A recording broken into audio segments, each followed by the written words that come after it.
Adam Rose is an actor, filmmaker, and content creator, famously known for his blue cardigan. Growing up in the entertainment industry, Adam has a passion for storytelling and connecting with folks on camera. Over the pandemic, one of his videos absolutely went viral, and Adam has been able to leverage that one success into building multiple channels that reach millions of people. And this isn't just a hobby for him. What you may not know is Adam is writing. He has sold a pilot, a movie, all while putting out content with hundreds of millions of views. So I had him on the show today to talk about how in the world he's able to navigate the conventional entertainment industry while being an independent content creator, how he takes an idea from spark to execution, and why he believes that creativity requires not a blue cardigan, but speed. I stopped feeling like I had sort of boxed myself in and all of a sudden felt more like I was standing on top of a box. I think creative things require speed. Tell me more. Why do creative things require speed? I like that. Because of momentum. It's something you're deeply questioning right now. How's it going to end? Like the world? Maybe.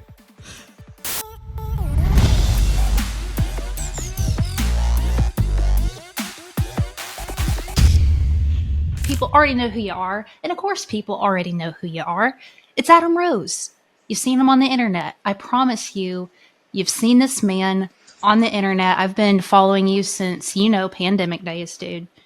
Yeah. Pandemic days, the good old days. Probably shouldn't say that. Well, to some. I'm really glad you came on. Obviously, folks know you as a content creator. Yeah. But what I've learned about you is you've been in the game since you were a kid. And when I say a game, entertainment, getting in front of the camera, this is not new to you. I think it was 8 years old you started off. Is that right? That's right. Yeah, I started acting when I was 8 in New York City. And I guess was a bit of a performer before then, even in kindergarten and doing school plays and stuff like that. And then, started doing it professionally when I was 8 years old.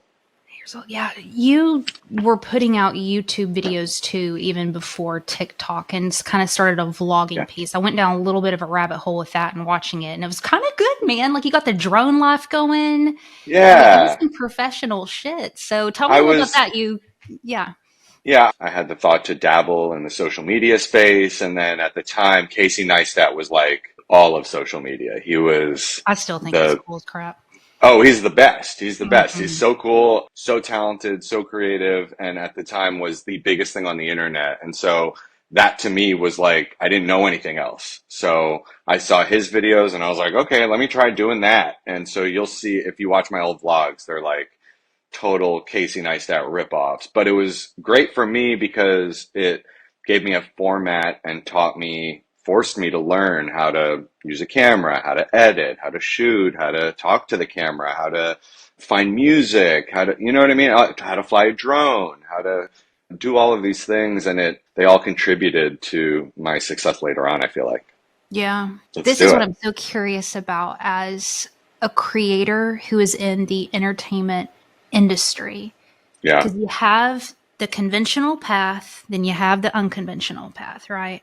Yeah. And it seems as though you're kind of blending the two at this stage in your career. You're still working in the industry, but also my God, what you've done in a few years with your socials.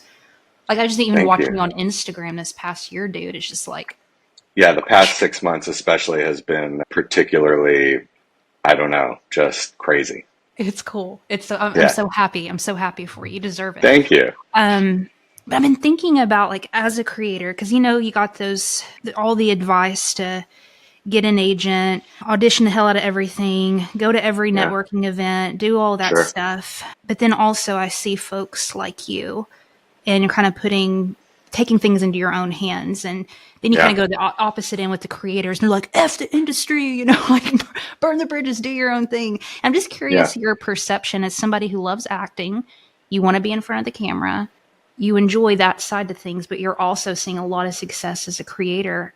Yeah. How do you blend those worlds? What do you think? Honestly, there's not a lot of people to look at as a model for blending those two worlds. There's a few, but there's not a lot.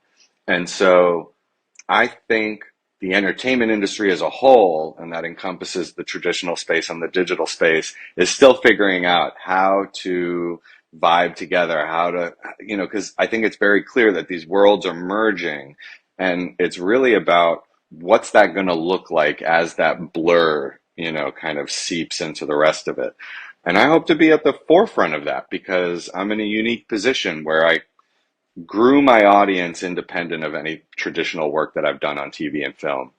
And then at the same time, have been working as an actor for the last 25 years and done over 30 television shows.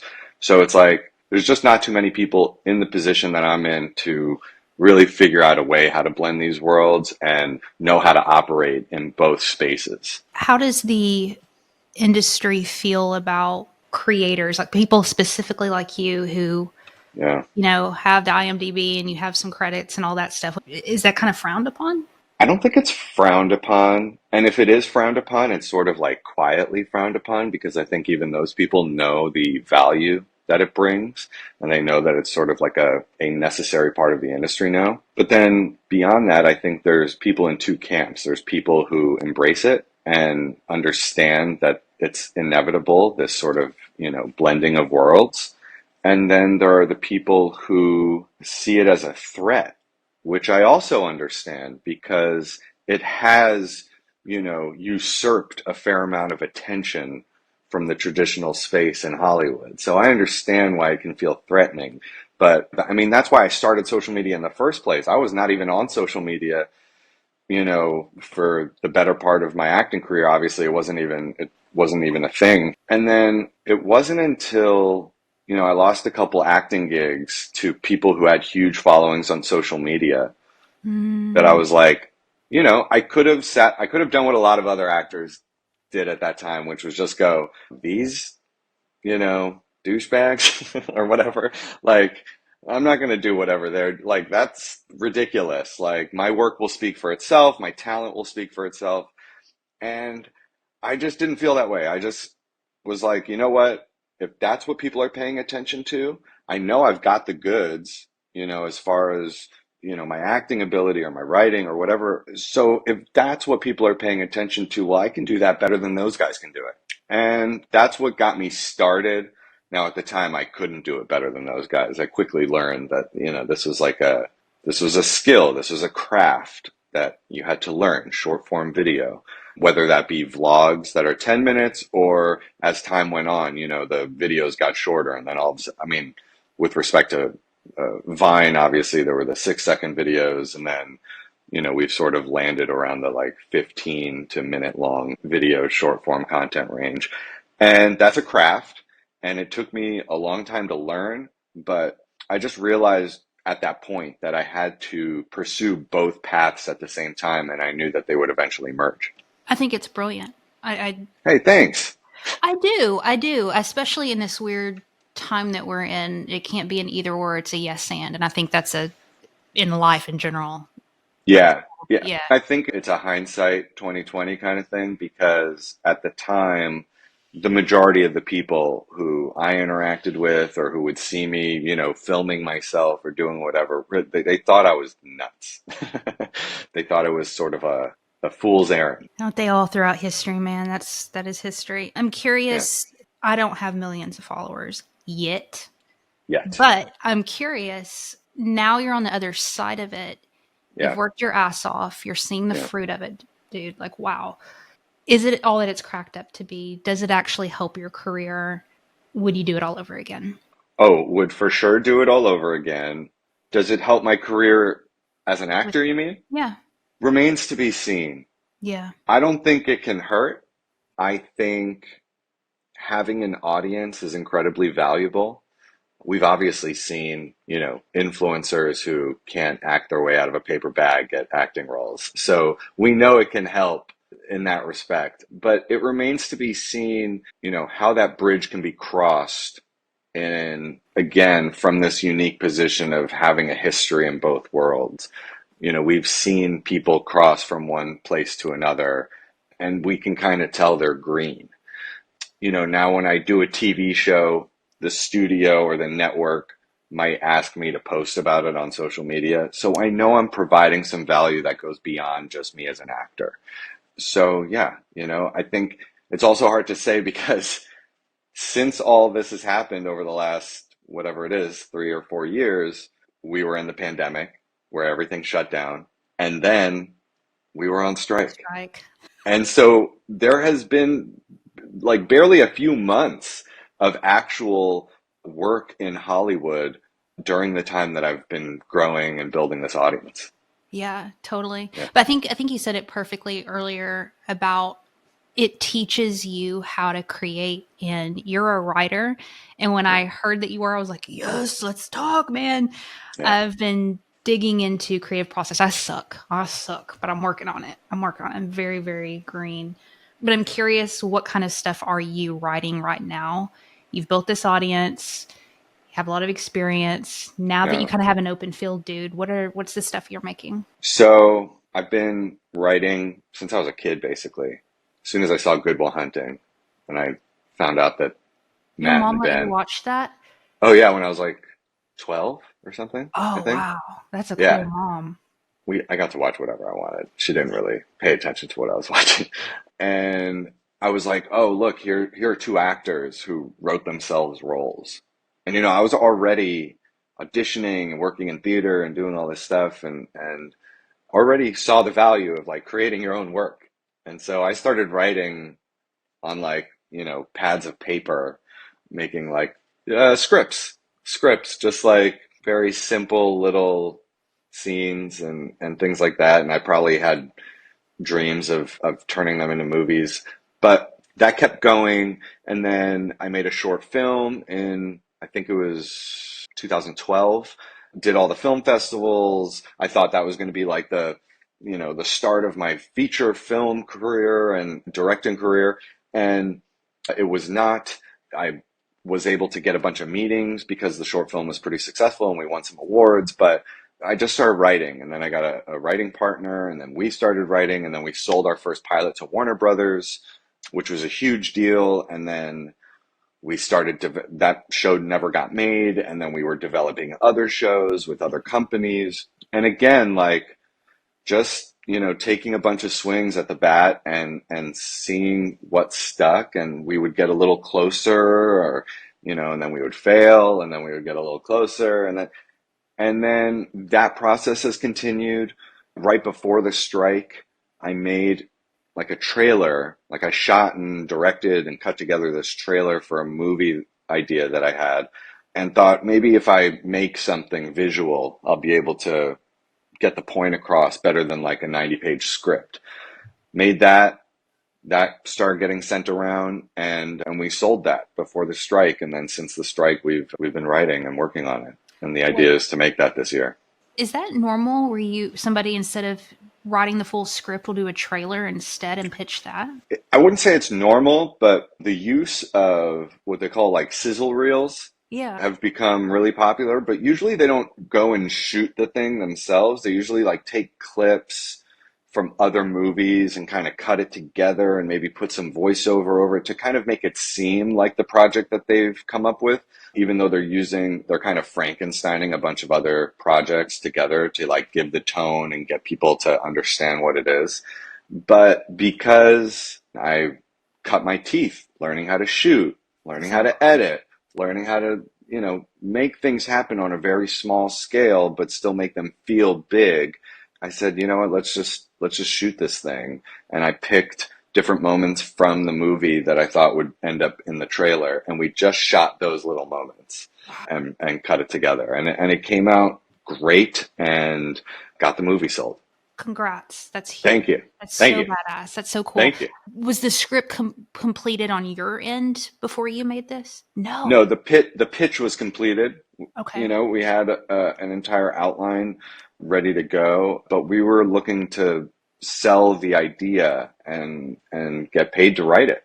That's so cool. I'm curious, is that your preferred process? Are you kind of I love the quote, action creates clarity. You kind of have to throw up something on a board to figure out what it is. Or was that just kind of an interesting way to stand out to pitch your idea? What made you I, decide to do it that way? Again, I think anytime you can use the things, the edge that you have over other people, you should use it, right? So I had the skills to make something like this because I knew how to shoot and I knew how to Okay. edit and I knew I could act in it. And not every writer who's trying to sell a movie has the Can act. ability to throw all of that together. Right. So in my mind, I'm like, let me use those skills that I have to my advantage and maybe drown out some of the other noise because obviously there's a million people trying to sell a movie. So how can you stand out in some way and show people instead of telling them? Since you're a creator, do you wrestle with knowing whether to pitch something in the traditional way or just freaking make it yourself? It depends what it is, Okay. right? There are certain projects where you're like, oh, we can just do this ourselves. Like, let's just do that. And then there's other things that require the support of the traditional space. And you just can't make it happen unless, there's a producer involved of some sort.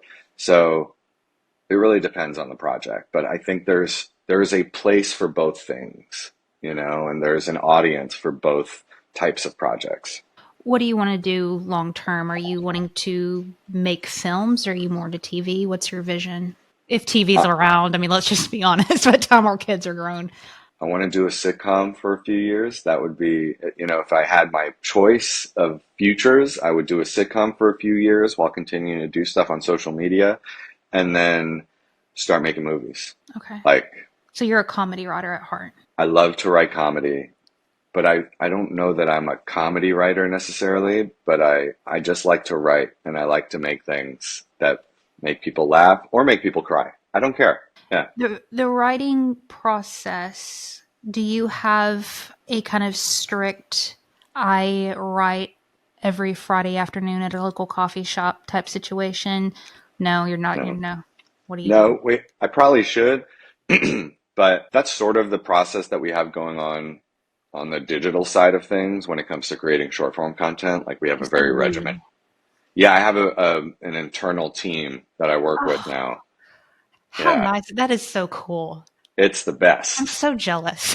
That's, It's the best. That also just happened in, the last year or so, and wow. it has streamlined the process a great deal. It's allowed me to feel a lot more accountable for everything that What we're do they help you doing. with? Writing and everything? Everything. I Wow. mean, soup to nuts. Emails, writing, creation, organization, studio upkeep, whatever it is, like we're all doing it together. And did you get those people individually, or is that a whole team that just came? No, it's always individual. Yeah, Okay. Damn. yeah. It I totally started with like interrupted you. no, it's all good. It started with an assistant and then sort of Okay. became, it grew from there. So when that if your writing process then is obviously affected because you have Paul over there helping you. So you and him come together and collab, or how does it work? Like getting idea to paper to execution. Paul? Who's Paul? That's my southern way of saying a human. I always say Paul or Oh, I Jill. was Like there's like, I was Jill, like, who is Paul? Paul Like, down the road. You know do Paul. I have a Paul that I don't even know about? I'm like, Everybody has a Paul. You know gotcha, Paul. gotcha. Okay. Yeah. Wait, so ask me the question again.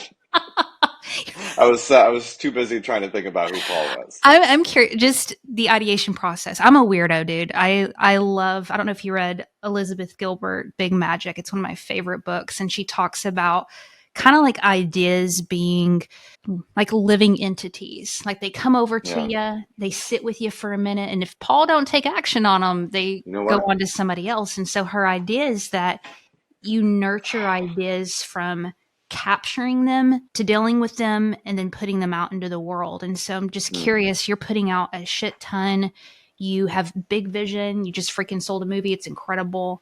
There's a lot passing through you, Adam. And I'm curious how you engineer that, I guess. How I engineer it.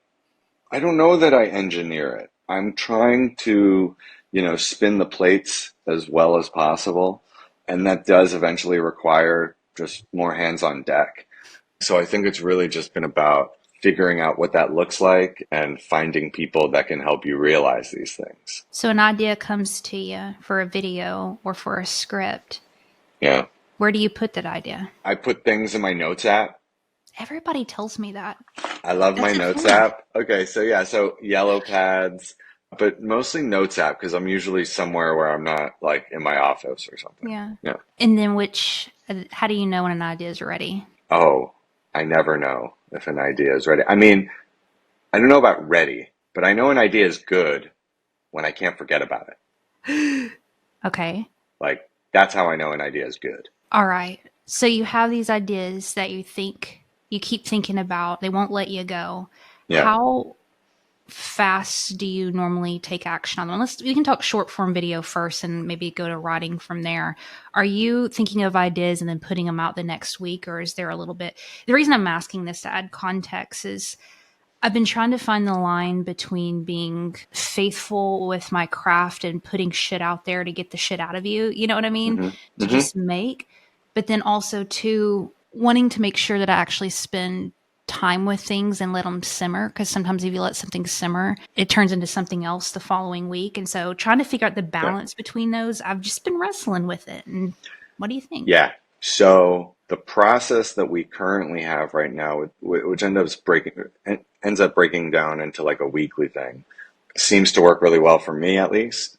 On Mondays, today, we get together and we pitch. And by the way, this I totally stole from Zach King. Zach King Mhm. invited me to his studio and I saw their whole process and I was like, this seems great to me. I want to do this. And so Mondays we pitch. At the end of that meeting, we figure out what we want to shoot that week. Tuesdays, pre-production, making sure that we have everything that we need for Wednesday. Wednesday we shoot and we'll shoot like however many videos, 5 or 6. And then Thursday and Friday are for brand deals and things like that. And what that does is it allows me a few days with everything. With those videos that we shoot on Wednesday, I edit them. I get to like sit on it for a day. I get to show it to a couple Right. people. Hey, what do you think of this? Did this make you laugh? Like, whatever it is, and then refine before we post. So that seems to, and then you don't want to wait too long, right? If you wait too long, then it's sort of like, Yeah. I think creative things require speed Tell me more. Why do creative things require speed? I like that. because of momentum. You Okay. need momentum. Like I feel like an idea is like a little snowball, right? Rolling down a hill. And if it's good, it'll start picking up speed and getting bigger and bigger, right? Hmm. If you slow everything down all of a sudden, the idea stops growing and, it's like a shark. It has to keep going. It has to keep Yeah. swimming forward. If it doesn't keep swimming forward, it dies. Like I'm not sure exactly why that is, but there is something about a creative thought that needs momentum in order to be realized. Have you had a season, even a few weeks, couple months, where you're putting stuff out and you're looking at it and it's not working and you kind of found yourself in some kind of plateau or rut? And if so, how did you get out of it? If you just say that everything's been popping with you since day one, I'm out of here.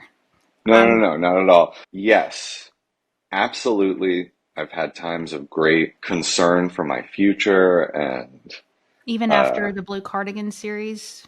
yes, because there was a moment where I thought I just wasn't, I was feeling a little stagnated all of a sudden, and I thought maybe I had like painted myself into a corner, and I'm trying to figure out what sort of turned that around. But I think honestly, Zach King, I really got to credit Zach King with like relighting my fire as a Really? creator. Yeah. And I think sometimes it's important to remember that that's how you can lean on people sometimes. Like you don't even need anything from them. You just need to allow yourself to be inspired by other people. I'm bad at that. You got to do it, I right? know. You have so many other people have made mistakes for you already. So Mm. figuring out how to be open to learning from those things and observing what other people are doing and figuring out what your version of that is, that has helped me a great deal. And Zach King showed me that there are no limits to what this world in the digital space can do or can be. He's doing incredible things with his team there. there's like 20 people or something, you know what I mean? Like Yeah. they have a whole operation going on there, and they're doing incredible things. And I stopped feeling like I had sort of boxed myself in and all of a sudden felt more like I was standing on top of a box. You know what I mean? Like I had built this thing that I can now stand on and go, okay, now what do I want to do? And the world is my oyster. And that's when things really started picking up. Dude, you have no idea how much I'm resonating with this. And to follow up and lean into it a little bit more, I'm curious your perception on creative restriction in the sense that, okay, I have like a very small following on Instagram, but I've gotten a little bit that I have by doing one kind of video. I Mm, sit my ass in this chair and I yeah, tell stories of people like you, which, by the that's way, great. I don't know if that's creepy when somebody pops up making a video about you, but I did. No, I So, love it. I love that people are paying attention.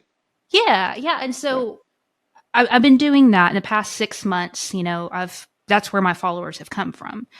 But now, I have a friend of mine he's another creator, and he's like, you got to do something different. It's getting boring. You're doing the same thing over and over again. And I kind of feel like this tension between, yes, you want to break out of the box and do something different and not pigeonhole yourself, but also when you've been putting out content for a long time and finally something's working, it's like, is that a sign? And do you need to lean into it a little more? And I'm asking the right dude here. So Yeah. what is your perception with that, with challenging yourself creatively, but also too, not throwing away a signal from the universe? You know what I'm saying? Yeah, absolutely. So we take the 80-20 approach, right? Okay. We're 80% leaning into the things that are working really well, and then 20% mixing in things that are experimental, that are new, that will take us to the next thing that will Smart. become the majority of what we do.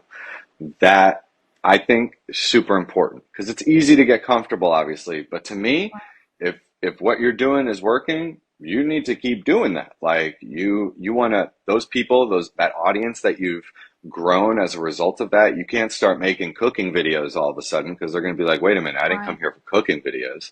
And I think there's a great deal of value in what you do. Look at Colin and Samir. They have become the just cornerstone of, creator for creators, Yeah. Yeah. and I think that is incredibly valuable. And then also, I think it's really important to continue to experiment with your content. But there's a way to do it that is still in your The vein. lane, in your Yeah. zone. Yeah.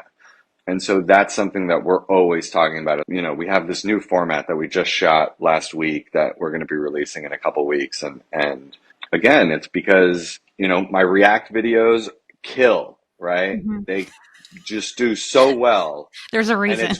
it's Your great. face. Yeah. And thank you.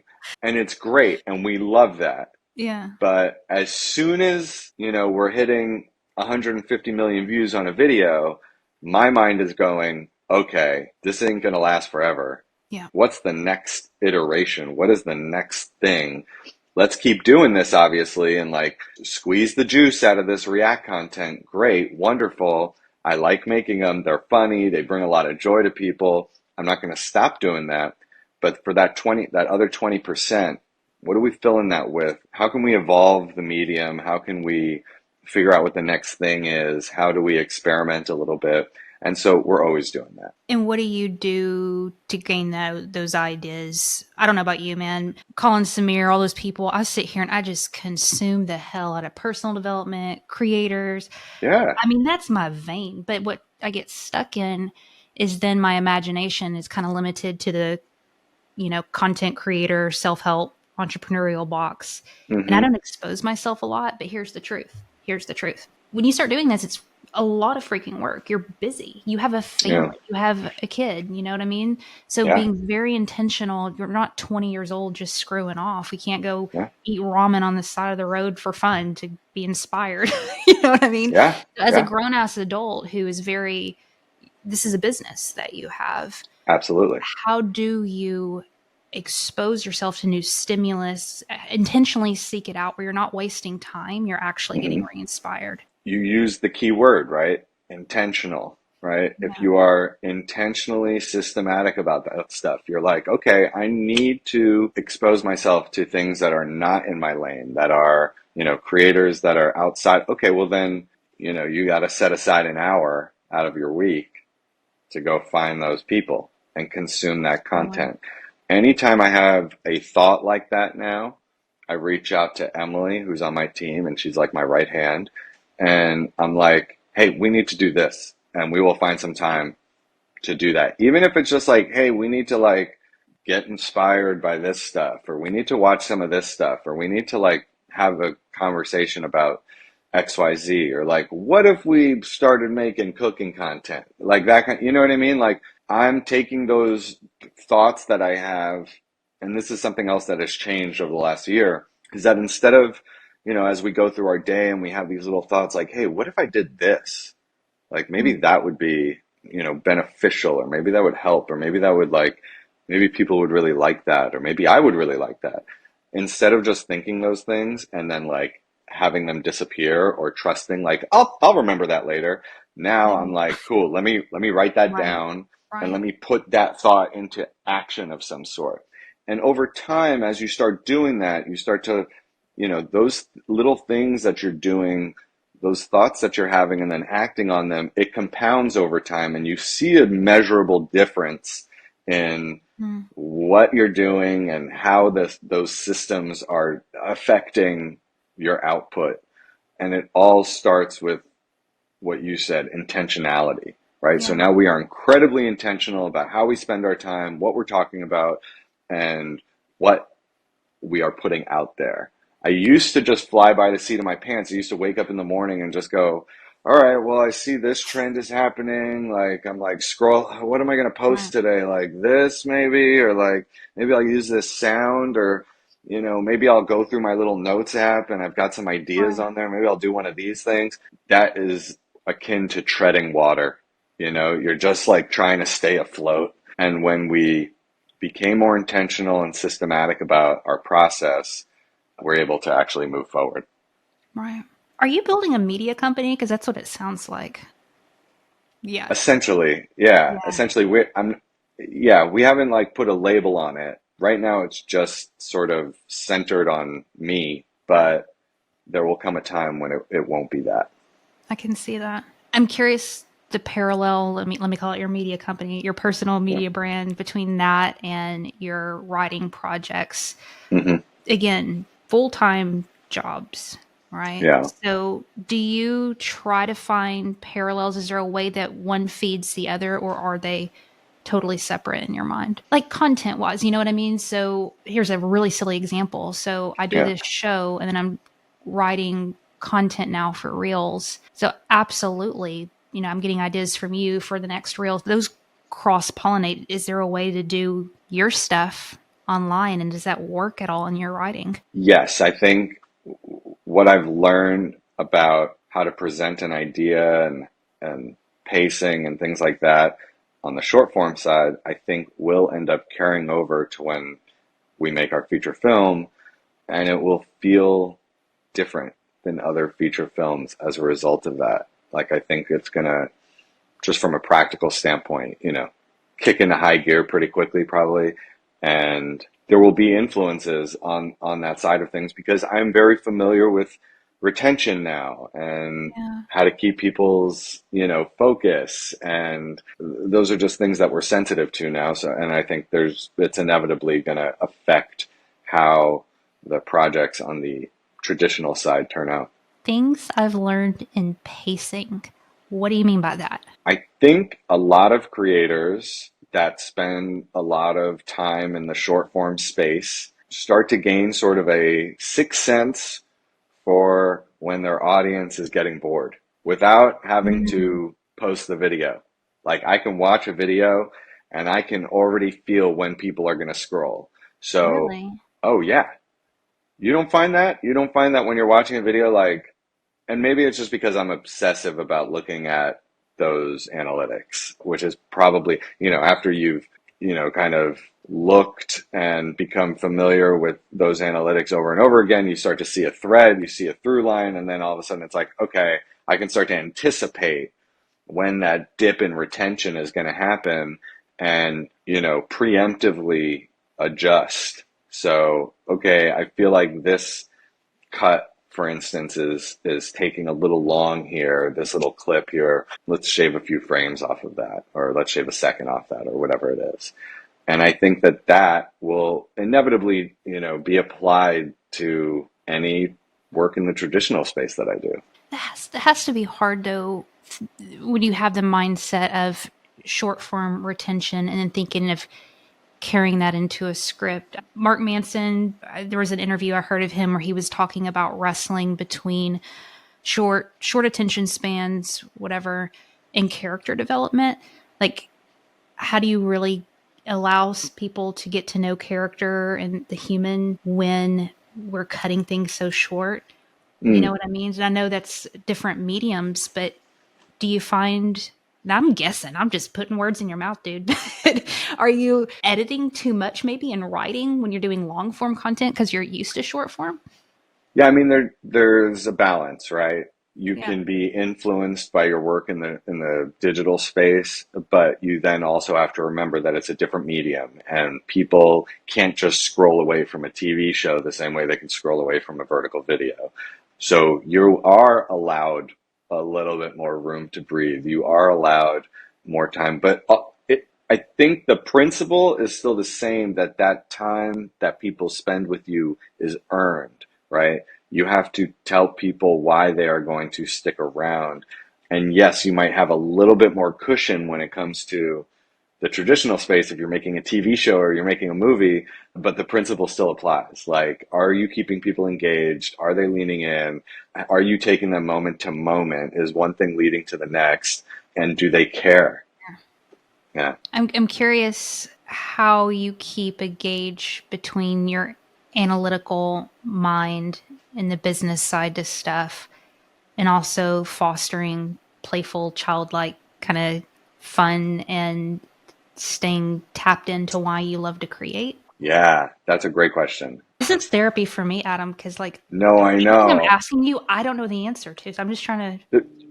The truth is I really like the business side of things. I like numbers.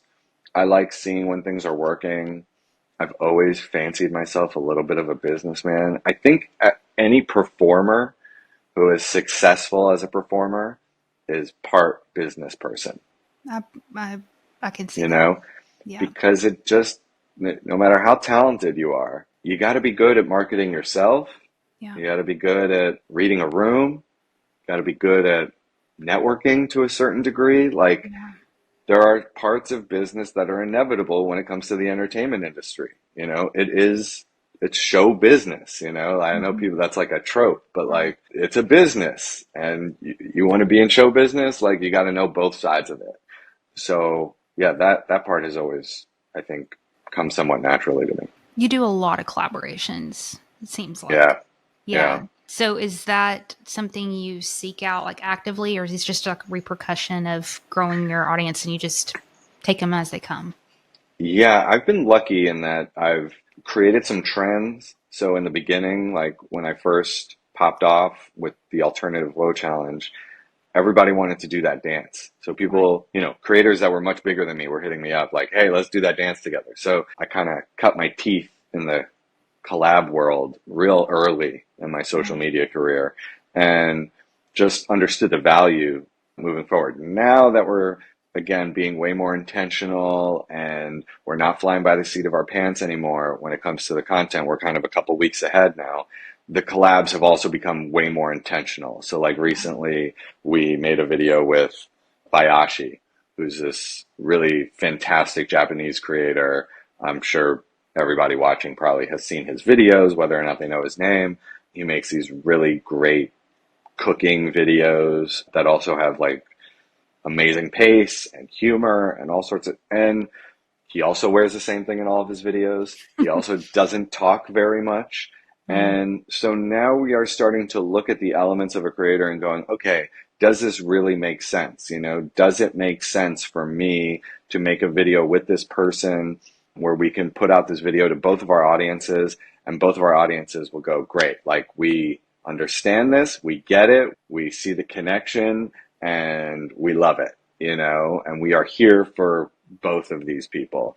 And even creators that I really like, it's not always the best fit when it comes to, kind of sharing audiences. There are a lot of creators that I like that make kind of blue content, and I'm a very family friendly creator for the most part. So it doesn't really vibe. So it doesn't really make sense for us to collaborate. So it really depends.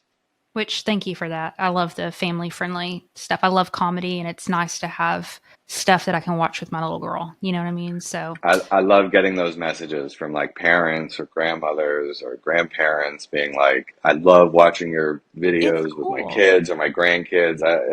That's great Especially for me. when these kids, they're creators now. They're making CapCut videos all the time, and they're able to Yeah. watch your stuff, and you're cool and Yeah. you're funny, but you're Yeah. also clean. But anyways, that's my mama bear coming out. I'm curious, just stepping back, looking over your career. Like I said, you've been making for a long time.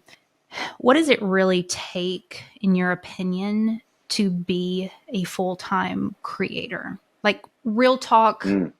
honestly. A lot of work, a lot of consistency, a lot of doing it when you don't feel like it, and then luck. Preach. You need all of those elements. Yes, of course, you need luck with any business, especially show business. You need luck on your side, right? I've been incredibly fortunate. I've been incredibly lucky, but it's that old adage, luck is a combination between preparation and opportunity.